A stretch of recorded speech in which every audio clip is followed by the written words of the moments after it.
And welcome back to Hurry Hard. Joining me now, a Winnipeg connection to the Canadian wheelchair curling team. It's Scott Grant joining us. Thank you for joining us, Scott. How did you get involved with this team?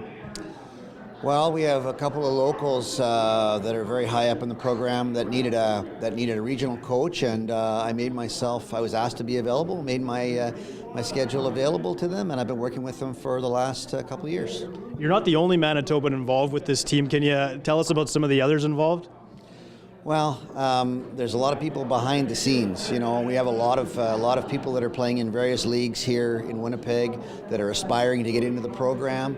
Every year they've got their own coaches as well. But yeah, we all try and do our part to help the wheelchair curlers. There's a lot of little things they need help with in setting up on the ice and getting prepared to throw. So all the volunteerism we can get, the better. Dennis Thiessen is someone who's won many medals with this team. How important of a guy is he on this team? Well, Dennis is definitely going to be quick becoming a legend in wheelchair curling. I mean, he's won world championships, he's won Olympic gold or Paralympic gold medals, and really probably the top player in the province right now. And Dennis he does all the behind-the-scenes work too. He sets up all the practice ice time, and he liaises with the Canadian Curling Association. He's been extremely important and will always be a very big part of the program. And where's he from again? Dennis lives in the Sanford, Manitoba area, just outside of Winnipeg. So what is the wheelchair curling scene like here in Manitoba? Is there a lot of it going on? Can you just kind of speak to that? What's it like here? It's not a big program. There's not a lot of athletes. It's difficult because there are not a lot of accessible buildings. Specific buildings like right here at Assiniboine Memorial are phenomenal. They've not only got low wheelchair access, but they've built ramps for the players to get from the boards down onto the ice. There are very few clubs that have that accessibility capability, and thus there are less and less players. We'd love to see the game grow, but there are challenges for sure. I guess what can you do to maybe expand those numbers, maybe other than what you just said? Well, I think people need to be aware of how the game works. I mean, it's a little different than able-bodied curling. I mean, there's no sweeping.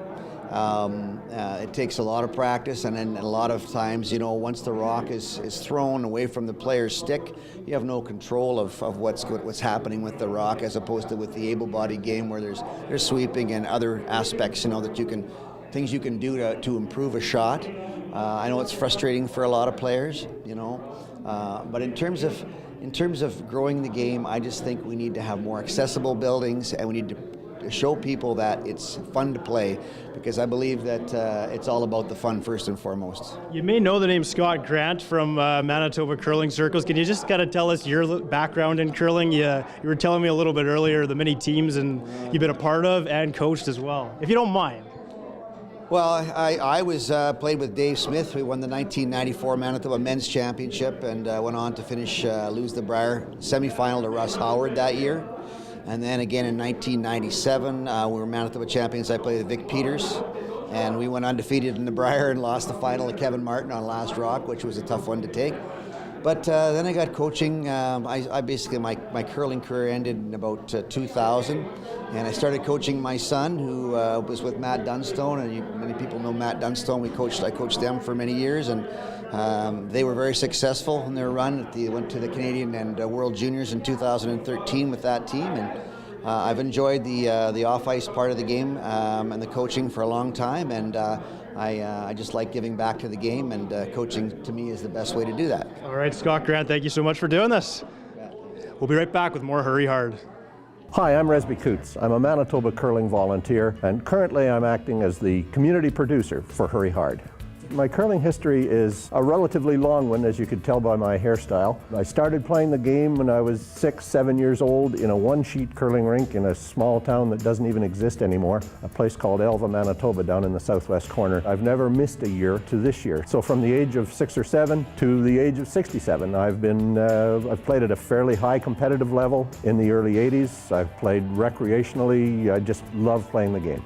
I think I fell in love with the game of curling right from the very start. Those who knew me as a 6 or 7 or 8-year-old kid knew that I was fundamentally lazy. I played a little bit of hockey, but I really hockey never captured me. And right from the start in that little one-sheet curling rink, the game of curling did. As I grew older, I think the thought process was that it was both a physical game, but also a bit of a cerebral game. I doubt I thought of it in those terms when I was that age, but the combination of the physical ability and the thinking that has to go into the game of curling, the ability to play the game, to make the shots, and yet to develop strategy, to take advantage of your team's ability and to take advantage of your opponent's weak spots. Just captured me right from the beginning.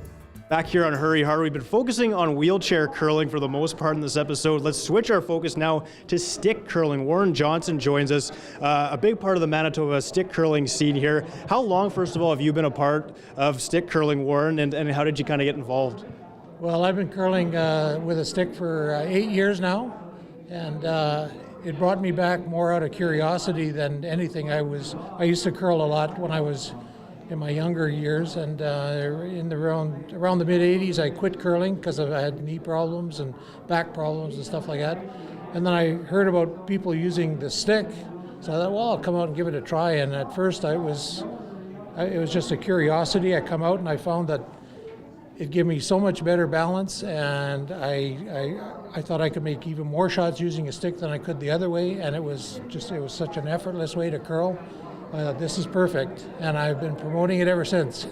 So give us a breakdown then of some of the different rules stick curling has as opposed to a typical curling game. Well, a lot of the people that use a delivery stick, they curl regular curling in four-person teams, and you just use a stick rather than sliding out. But we've sort of invented this two-person game, and it probably evolved, around 15 years ago or 20 years ago. The first Canadian championship was held in 2005, and then the provincials have been evolving subsequent to that. But the two-person game is just what it's labeled as. It's two people. It's very easy to form your teams. And each curler needs to be a skip, basically, and you're stationed at one end or the other. You play 6 rocks. You only play 6 ends. A game takes about 1 hour to play. There's no brushing between the hog lines, which is great for a lot of us that have, mobility problems or sore backs, or you're getting a little older in years and whatnot. It's nice to just throw your rock, and it actually adds a little bit of a challenge to deliver your rock, and then there's nobody to sweep it, because I'm sure with all the sweeping controversy that there's been in the last few years, that sweeping can really affect the rocks.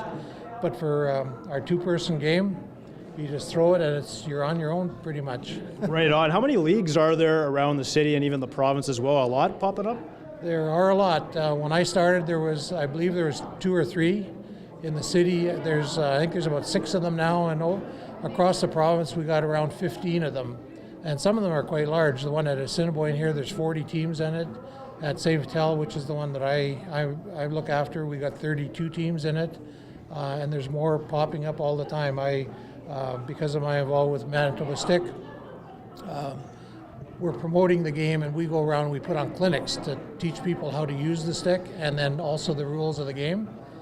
And as we get into these clubs, we see that there's an interest, and we encourage them to start their leagues. And so far this fall, we've been to Springfield Curling Club, and they're probably going to be starting up a league. Deer Lodge, I think, is going to be starting up a league. East St. Paul, we were out there last year. I think they're going to be starting up a league. And they're all over the province. Petersfield and Victoria Beach. I'm going to Victoria Beach next month to put on a clinic, and they want to start a league, so it's really growing. Well, and that's great to see the popularity increase. If there's someone out there who wants to get involved now, is there a specific spot they can go to, a website or a phone number or anything like that? Yes, we set up a website. It's called CanadianStickCurling.ca, and there are links in there to all of the provinces, and not all the provinces are active yet, but if the province is active, we've been putting contact information for all of the different leagues. So if you go into Canadian Stick Curling and you click on Manitoba, you can see all the leagues that we have going, and it'll identify the contact person at that particular club.